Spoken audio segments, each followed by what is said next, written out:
Hello all, welcome back to Hallimestru English YouTube channel. ನಿನ್ನೆ ಒಂದು class ಅಲ್ಲಿ ಅತ್ಯಂತ ಸರಳ ವಿಧಾನದ ಮೂಲಕ ನಾವು ಸ್ಪೋಕನ್ ಇಂಗ್ಲಿಷ್ ನಲ್ಲಿ ಹೇಗೆ ಮಾತನಾಡೋದು, ಒಂದು ಸೆಂಟೆನ್ಸ್ ಕನ್ಸ್ಟ್ರಕ್ಷನ್ ಅನ್ನ ಯಾವ ರೀತಿಯಾಗಿ ಈಸಿಯಾಗಿ ಅತ್ಯಂತ ಸರಳವಾಗಿ ಮಾಡೋದನ್ನ ನಿನ್ನೆ ಒಂದು ಕ್ಲಾಸ್ ಅಲ್ಲಿ ಮಾಡಿದ್ವಿ. ದಯವಿಟ್ಟು ಯಾರು ನೋಡಿರಲ್ವಾ ದಯವಿಟ್ಟು ನೋಡ್ಕೊಂಡು ಬನ್ನಿ. That can be very easiest. So ಇವತ್ತಿನ ಒಂದು ಕ್ಲಾಸ್ ಅಲ್ಲಿ ಎಲ್ಲ ಪಾರ್ಟ್ಸ್ ಆಫ್ ಸ್ಪೀಚ್ ಯಾಕೆ ಬೇಕು ಅಂತ ಕೇಳಿದ್ರೆ, it is the basic as it is the foundation to English grammar. English ಒಂದು ವ್ಯಾಕರಣಕ್ಕೆ ಇದೇ ಒಂದು ಭದ್ರ ಬುನಾದಿ ಇದ್ದ ಹಾಗೆ. ನಮ್ಮ ದೇಹ ಹೇಗೆ ಒಂದು ಎಲ್ಲಾ ಪಾರ್ಟ್ಸ್ ಗಳಿದಾವಲ್ಲ, ಎಲ್ಲವುಗಳು ಇಂಪಾರ್ಟೆಂಟ್ ಆಗಿರ್ತಕ್ಕಂಥದ್ದು. ಅದೇ ರೀತಿ ಕೂಡ ಇಂಗ್ಲಿಷ್ ಗ್ರಾಮರ್ ಕಲಿಬೇಕಾದ್ರೆ we must know that before learning English grammar. Otherwise, we cannot understand what is parts of speech. What are the parts of speech? What is noun or anything. So, ಅದಕ್ಕೋಸ್ಕರ ಇವತ್ತಿನ ಒಂದು class ಅಲ್ಲಿ ಅತ್ಯಂತ ಸರಳವಾಗಿ ಒಂದೇ ಒಂದು ವಿಡಿಯೋದಲ್ಲಿ ಎಲ್ಲ ಪಾರ್ಟ್ಸ್ ಆಫ್ ಸ್ಪೀಚ್ ಗಳನ್ನ ತುಂಬಾ ಸರಳ ಒಂದು ವಿಧಾನದ ಮೂಲಕ ಹೇಳ್ಕೊಡ್ತಾ ಇದ್ದೀನಿ. ಸೊ ಯಾರೆಲ್ಲ ನಮ್ಮ ಚಾನಲ್ ಹೊಸದಾಗಿ ನೋಡ್ತಾ ಇದ್ರಿ ದಯವಿಟ್ಟು ಸಬ್ಸ್ಕ್ರೈಬ್ ಮಾಡ್ಕೊಳ್ಳಿ. ವಿಡಿಯೋ ಇಷ್ಟ ಆದ್ರೆ ನಿಮ್ಮ ಹೆಚ್ಚು ಜನರಿಗೆ ಶೇರ್ ಮಾಡೋದ್ರ ಮುಖಾಂತರ ಅವ್ರಿಗೂ ಕೂಡ ಇಂಗ್ಲಿಷ್ ಕಲಿಯಲು ಆಸಕ್ತಿ ವಹಿಸಿ. So let's get into the class. ನೋಡಿ, ಪಾರ್ಟ್ಸ್ ಆಫ್ ಸ್ಪೀಚ್, ನಮ್ಮ ಒಂದು ಭಾಷೆಯನ್ನ ಅಥವಾ ನಮ್ಮ ಮಾತುಗಳನ್ನ ನಾವು ಡಿವೈಡ್ ಮಾಡ್ತೀವಿ. 8 ಪಾರ್ಟ್ಸ್ ಆಫ್ ಸ್ಪೀಚ್ ಗಳಾಗಿ ನಾವು ಇಂಗ್ಲಿಷ್ ಅಲ್ಲಿ ನೋಡ್ತೇವೆ. ಇವುಗಳಾಗಿ ಸಪರೇಟ್ ಆಗಿ ಒಂದೊಂದು ಟಾಪಿಕ್ ಮೇಲೆ ವಿಡಿಯೋ ಕೂಡ ಬಿಗಿನಿಂಗ್ ಅಲ್ಲೇ ಮಾಡಿದೆ ನಾನು. ಇಲ್ಲಿ ಎಲ್ಲಾ ಒಂದು ಪಾರ್ಟ್ಸ್ ಆಫ್ ಸ್ಪೀಚ್ ಗಳನ್ನ ಈಸಿಯಾಗಿ ಹೇಗೆ ಹೇಳೋದು ಅಂದ್ರೆ ಒಂದೇ ಒಂದು ವಿಡಿಯೋ ಮೂಲಕ ನಾವೆಲ್ಲಾ ಪಾರ್ಟ್ಸ್ ಆಫ್ ಸ್ಪೀಚ್ ಈಸಿಯಾಗಿ ಹೇಗೆ ಕಲಿಯೋದು ಅನ್ನೋದನ್ನ ಈಗ ನೋಡೋಣ. ಒಟ್ಟಾರೆಯಾಗಿ 8 ಪಾರ್ಟ್ಸ್ ಆಫ್ ಸ್ಪೀಚ್ ಗಳನ್ನ ನಾವು ನೋಡ್ತೇವೆ ಹೇಳಿ ಇಂಗ್ಲಿಷ್ ಗ್ರಾಮರ್ ನಲ್ಲಿ. First one noun, pronoun, adjective, verb, adverb, conjunction, preposition, interjection. ಇವೆಲ್ಲವುಗಳು ಒಂದಕ್ಕೊಂದು ಇಂಟರ್ ರಿಲೇಟೆಡ್ ಆಗಿದ್ದಾವೆ. ಹೇಗೆ ಅನ್ನೋದನ್ನ ನೀವು ನೋಡ್ತಾ ಹೋಗೋಣ. ಒಟ್ಟಾಗಿ 8 ಪಾರ್ಟ್ಸ್ ಆಫ್ ಸ್ಪೀಚ್ ಗಳನ್ನಾಗಿ ನೋಡ್ತೇವೆ ಇಲ್ಲಿ ಇಂಗ್ಲಿಷ್ ಗ್ರಾಮರ್ ಅಲ್ಲಿ. ಮೊದಲನೇದಾಗಿ ಬರ್ತಕ್ಕಂಥದ್ದು ನೌನ್. ನೌನ್ ಅಂದ್ರೆ ಕನ್ನಡದಲ್ಲಿ ನಾಮಪದ ಅಂತ ಹೇಳ್ತೀವಿ. ನಾಮ ಅಂದ್ರೆ ಹೆಸರು, ಹೆಸರನ್ನ ಸೂಚಿಸುವ ಪದಗಳಿಗೆ ನೋಡಿ ನೇಮಿಂಗ್ ವರ್ಡ್ಸ್. ಸಿಂಪಲ್ ಆಗಿ ನೆನ್ಪಿಟ್ಕೊಳ್ಳಿ, noun is a naming word. ಇಷ್ಟು ಸಾಕು ನೆನ್ಪಿಟ್ಕೊಳ್ಳಿ. ನೇಮ್ ಅಂದ್ರೆ ಏನು? ಹೆಸರು. ಇನ್ ಡೀಟೇಲ್ ಆಗಿ ಬರೆದ್ರೆ name of person, place, things, animals, birds, vegetable, everything. ಎಲ್ಲವುಗಳು ಏನ್ ಹೆಸರುಗಳಿದಾವಲ್ಲ ಅವೆಲ್ಲವುಗಳಿಗೂ ನಾವು ನೌನ್ ಗಳಂತ ಕರಿತೀವಿ. ಸಿಂಪಲ್ ಆಗಿ ನೇಮಿಂಗ್ ವರ್ಡ್. ನೌನ್ ಅನ್ನೋದೇನು? Naming word. ಯಾವುದು ಹೆಸರನ್ನ ಹೇಳುತ್ತದಲ್ಲ ಅದಕ್ಕೆ ನೌನ್ ಅಂತ ನಾವು ಕರಿತೇವೆ ಅಥವಾ ನಾಮಪದ ಅಂತ ಹೇಳಿ ಕರಿತೇವೆ. Noun is a naming word. What kind of naming word? Name of person, place, things, animals, birds, etcetera. ಹಾಗಾದ್ರೆ ನಾನು ಸಿಂಪಲ್ ಆಗಿ ಒಂದು 4 ರಿಂದ 5 ಎಕ್ಸಾಂಪಲ್ ಅನ್ನ ತಗೊಂಡಿದ್ದೀನಿ. ಏನಂತ ನೋಡಿ. Mohan. Mohan is a name of person, either male or female, that can be person. Mohan ಅನ್ನೋದು ಒಂದು ವ್ಯಕ್ತಿ ಹೆಸರು. ನೆಕ್ಸ್ಟ್ ನೋಡಿ, table. It is a name of things, ವಸ್ತುಗಳ ಹೆಸರು. ನೋಡಿ, ಹಾಗಾದ್ರೆ ನೌನ್ ಅಂದ್ರೆ ಡೀಟೇಲ್ ಆಗೇನು? Name of person, name of things, name of place. Bengaluru ಅನ್ನೋದು ಒಂದು ಸ್ಥಳದ ಹೆಸರು. Name of place, name of animal, tiger, name of bird. ನೋಡಿ, ನೌನ್ ಅಂದ್ರೆ ಏನು? ಸಿಂಪಲ್ ಆಗಿ ನೇಮಿಂಗ್ ವರ್ಡ್. ಯಾವ naming word? Name of person, place, things, animals, birds. ಇಷ್ಟು ಕಲಿತ್ರೆ ಸಾಕು ನೇಮಿಂಗ್ ವರ್ಡ್. ಯಾವುದು ಹೆಸರನ್ನ ಹೇಳ್ತದಲ್ಲ ಅದಕ್ಕೆ ನೌನ್ ಅಂತ ನಾವು ಕರಿತೇವೆ.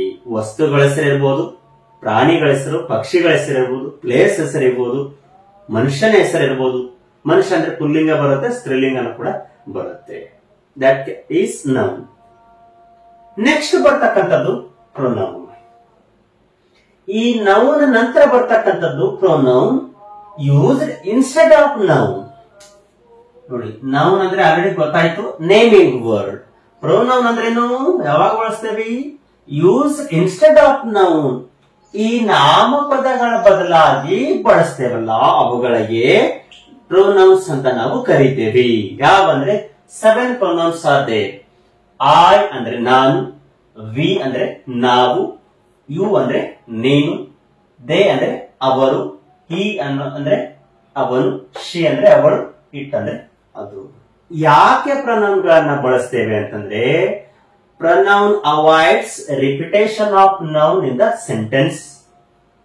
ನಾಮಪದಗಳು ಒಂದಕ್ಕಿಂತ ಹೆಚ್ಚು ಸಾರಿ ಬಂದಾಗ ರಿಪೀಟ್ ಆಗೋದಕ್ಕೋಸ್ಕರ ಬದಲಾಗಿ ನಾವು ಇವುಗಳನ್ನ ನಾವು ಬಳಸ್ತೇವೆ. ಸಪೋಸ್ ನೋಡಿ, ಮೋಹನ್ ಅನ್ನೋದನ್ನ ತಗೊಂಡು ಬಂದ್ರೆ ಸಾರಿ ಹಿ ಅಂದ್ರೆ ಯಾರು? ಮೋಹನ್. ಅವನು ಅಂದ್ರೆ ಯಾರೇ? ಮೋಹನ್. ಶಿ ಹೆಣ್ಣು ಮಗಳಿದ್ದಾಗ ಶಿ ಅಂತ ಬಳಸ್ತೇವೆ ನಾಮಪದಗಳ ಬದಲಾಗಿ.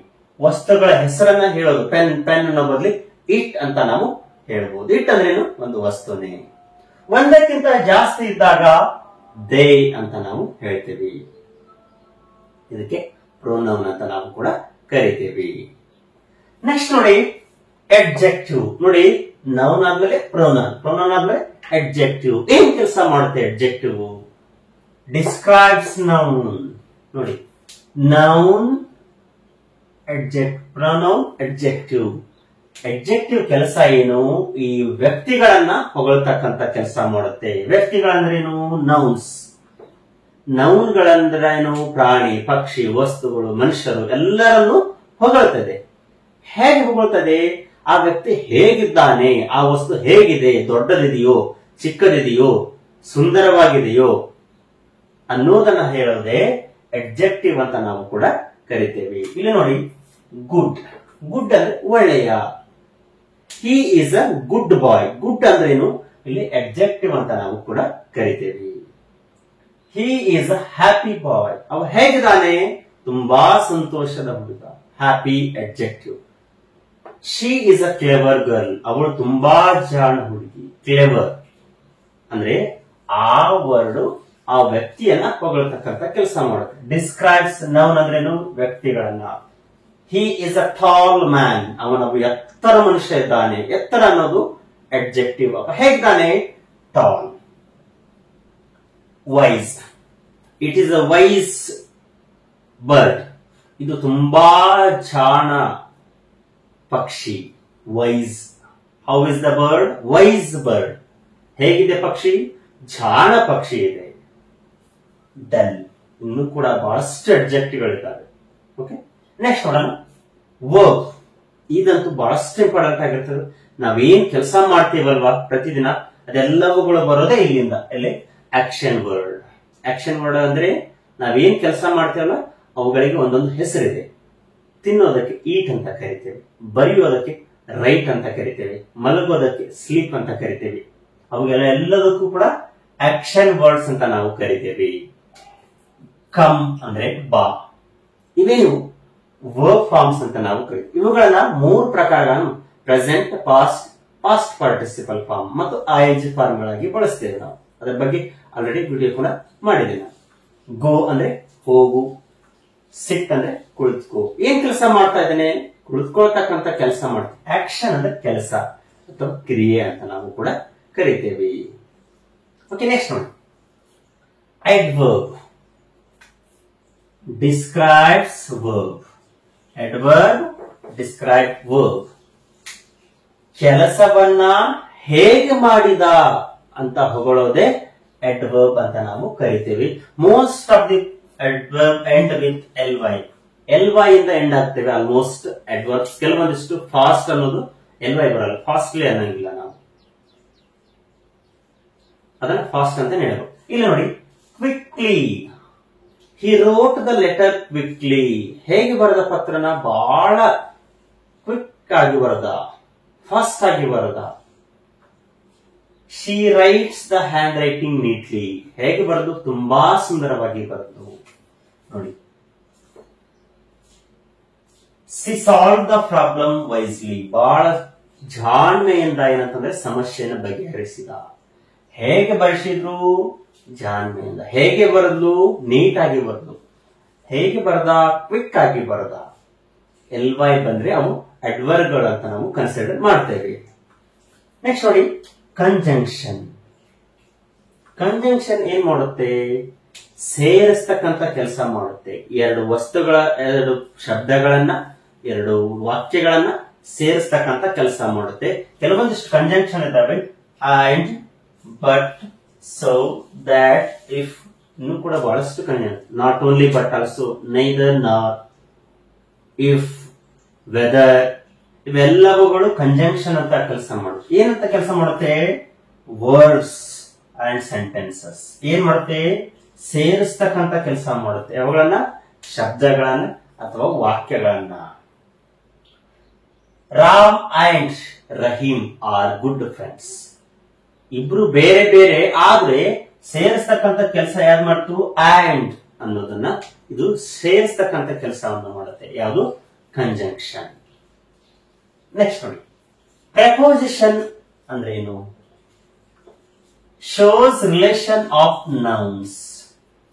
ಆ ನೌನ್ಗಳು ಯಾವ ಒಂದು ಸ್ಥಳದಲ್ಲಿವೆ, ಎಲ್ಲಿ ಇದೆ ವಸ್ತುಗಳು, ಎಲ್ಲಿ ಇದಾವೆ ನೌನ್ಗಳು ಅನ್ನೋದನ್ನ ಹೇಳೋದೇ ಪ್ರಪೋಸಿಷನ್ ಅಂತ ನಾವು ಕರಿತೇವೆ. ಉದಾಹರಣೆಗೆ ಈಗ ಒಂದು ವಸ್ತು ತಗೊಳ್ಳೋಣ. ಇದು ಟೆಕ್ಸ್ಟ್ ಬುಕ್ ಅಂತ ತಿಳ್ಕೊಂಡು, ಇದು ಮಾರ್ಕರ್. ನಾನು ಕೇಳ್ತೀನಿ ಈಗ, where is the marker? Marker ಎಲ್ಲಿದೆ? ಈಗಂತೂ ನಿಲ್ಲಕ್ಕಾಗದಲ್ಲ. ಇದನ್ನ ಯಾವುದಾದ್ರೂ ಒಂದು ಸ್ಥಳದಲ್ಲಿ ಇರ್ತೇವೆ ನಾವು. Where is the marker? On the book. On ಅಂದ್ರೆ ಏನು? ಮೇಲೆ. ಯಾವ ಒಂದು ಸ್ಥಳದಲ್ಲಿದೆ ಪೆನ್ ಮಾರ್ಕರು? ಆನ್ ಅಂದ್ರೆ ಮೇಲೆ. ಈಗ ನೋಡಿ, where is the marker? Beside the notebook ಅಂದ್ರೆ ನೋಟ್ಬುಕ್ಕಿನ ಪಕ್ಕದಲ್ಲಿ ಮಾರ್ಕರ್ ಇದೆ. ಎಲ್ಲಿ ಇದೆ ವಸ್ತು ಅಂತ ಹೇಳೋದೆ ಪ್ರಪೋಸಿಷನ್ಸ್ ಅಂತ ನಾವು ಕರಿತೇವೆ. ಇನ್, ಆನ್, ಬಿಟ್ವೀನ್, ಅಂಡರ್, ಸಾಕಷ್ಟು ಪ್ರೊನೌನ್ಗಳು ಬರ್ತವೆ.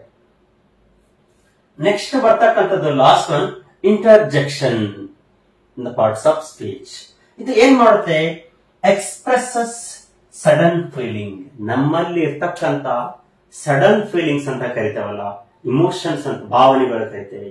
ದುಃಖ ಆದಾಗ ಒಂದು ಭಾವನೆ ಇರುತ್ತೆ, ಸಂತೋಷವಾದಾಗ ಒಂದು ಭಾವನೆ ಇರುತ್ತೆ, ಎಕ್ಸೈಟ್ ಆದಾಗ ಒಂದು ಭಾವನೆ ಇರುತ್ತೆ. ಅವುಗಳೆಲ್ಲವುಗಳನ್ನು ನಾವು ಹೊರ ಹಾಕ್ತೇವೆ. ಅದಕ್ಕೆ ಇಂಟರ್ಜೆಕ್ಷನ್ ಅಂದ್ರೆ ಎಕ್ಸ್ಪ್ರೆಸಸ್ ಸಮ್ ಸಡನ್ ಫೀಲಿಂಗ್ಸ್. ಆ ಭಾವನೆಗಳನ್ನ ಹೊಗಳೋದಕ್ಕೆ ಅಥವಾ ಹೊಗಳಕ್ಕೆ ನಾವು ಇಂಟರ್ಜೆಕ್ಷನ್ ಅಂತ ಕರಿತೀವಿ. ಒಂದು ನೋಡಿ, ಟೀಮ್ ಇರುತ್ತೆ, ಮ್ಯಾಚ್ ಏನಾದ್ರೂ ಕ್ರಿಕೆಟ್ ಜೊತೆ ಗೆದ್ದಾಗ ಹೇಳ್ತಾರೆ, ಹುರಿಯೋ ವಿ ವನ್ ದ ಮ್ಯಾಚ್ ಅಂದ್ರೆ ಎಕ್ಸೈಟ್ ಆಗಿ ಗೆದ್ದಿರ್ತಾರಲ್ಲ ಭಾವನೆಗಳು. ಅವಾಗ ಇದು ಒಂದು ಎಕ್ಸ್ಕ್ಲೇಮೇಷನ್ ಮಾರ್ಕ್ ಅಥವಾ ಇಂಟರ್ಜೆಕ್ಷನ್ ಮಾರ್ಕ್ ಅಂತ ನಾವು ಕರಿತೀವಿ. Wow, what a beautiful flower. ಯಾವ್ದಾದ್ರು ಒಂದು ಹೂವನ್ನು ನೋಡಿದಾಗ ನಮ್ಮ ಒಂದು ಭಾವನೆಗಳು, ಕ್ಯೂರಿಯಾಸಿಟಿ ಇರುತ್ತೆ, ಸಂತೋಷ. ಅವಾಗ ಈ ರೀತಿಯಾಗಿ ನಾವು ಸಮ್ ಸಡನ್ ಫೀಲಿಂಗ್ಸ್ ಗಳನ್ನ ನಾವು ಈ ರೀತಿಯಾಗಿ ಇಂಟರ್ಜೆಕ್ಷನ್ ಮುಖಾಂತರ ನಾವು ಹೇಳ್ತೇವೆ. ಸೊ ಎಲ್ಲ ಒಂದು ಪಾರ್ಟ್ಸ್ ಆಫ್ ಸ್ಪೀಚ್ಗಳು ಒಂದು ವಿಡಿಯೋ ಅಂದ್ರೆ ಒಂದೇ ಒಂದರಲ್ಲಿ ತುಂಬಾ ಸರಳವಾಗಿ ಇವತ್ತಿನ ಕ್ಲಾಸ್ ಅಲ್ಲಿ ಏನಂತಂದ್ರೆ 8 ಪಾರ್ಟ್ಸ್ ಆಫ್ ಸ್ಪೀಚ್ ಗಳನ್ನು ಕೂಡ ನಾವು ಕಲಿತೀವಿ. ಸೊ ಇದೇ ರೀತಿ ನಾಳೆ ಒಂದು ಕ್ಲಾಸ್ ಅಲ್ಲಿ ಬೇರೆ ಒಂದು ಕಂಟೆಂಟ್ ಜೊತೆಗೆ ಬರ್ತೀನಿ. ಅಲ್ಲಿವರೆಗೂ have a nice day. Thank you.